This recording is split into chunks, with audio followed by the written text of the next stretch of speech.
Protein ఎక్కువగా ఉన్న ఆహారం బీఫ్ కాదు, అది గుడ్డు కూడా కాదు, ఇంకా బ్రో చికెన్ అస్సలకే కాదు. అవును, ఇవన్నీ బాగానే ఉంటాయి, కానీ వాటికి లిమిట్ ఉంటుంది. బీఫ్లో 100 గ్రాములకు సుమారు 26 గ్రాముల ప్రోటీన్ ఉంటుంది, గుడ్లలో సుమారు 13 గ్రాములు, చికెన్లో 27 గ్రాములు. కానీ వీటన్నింటికీ మించిపోయే ఆహారం ఇంకోటి ఉంది. అది మాంసం కాదు, అది పాల ఉత్పత్తి కూడా కాదు, నిజానికి జంతువు నుంచి వచ్చేది ఏదీ కాదు. ఈ ప్రోటీన్ సోర్స్ చాలా కాన్సన్ట్రేట్ అయి ఉంటుంది. కేవలం కొన్ని స్పూన్స్తోనే పెద్ద మాంసాహారపు సర్వింగ్ ఇచ్చే ప్రోటీన్ అమినో ఆమ్లాల కంటే ఎక్కువగా లభిస్తుంది.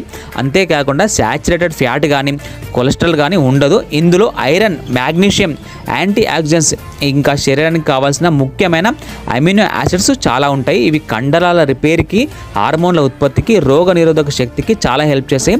అథ్లెట్స్ దీన్ని పర్ఫార్మెన్స్ కోసం వాడతారు. అనారోగ్యం నుంచి కోలుకుంటున్న వారు శక్తిని తిరిగి పొందడానికి దీన్ని తీసుకుంటారు. ఇంకా సైంటిస్టులు కూడా దీన్ని ప్రపంచవ్యాప్తంగా ఉన్న పౌష్టికార లోపాన్ని తగ్గించడానికి వాడే అవకాశం ఉందని పరిశోధిస్తున్నారు. నేను మాట్లాడుతున్న ఆహారం పేరు స్పైరులినా. 1 టీ స్పూన్ స్పైరులినాను ఉదయపు స్మూతీకి కలపండి. ఓట్స్లో కలిపి తీసుకోవచ్చు, లేదంటే వర్కౌట్ తర్వాత డ్రింక్లో తీసుకోండి. 7 డేస్ కంటిన్యూగా వాడండి. మీలోని శక్తిని మీరే గమనిస్తారు. ఇంతకీ మీరు ప్రోటీన్ కోసం తినే ఆహారం ఏదో కింద కామెంట్లో చెప్పండి.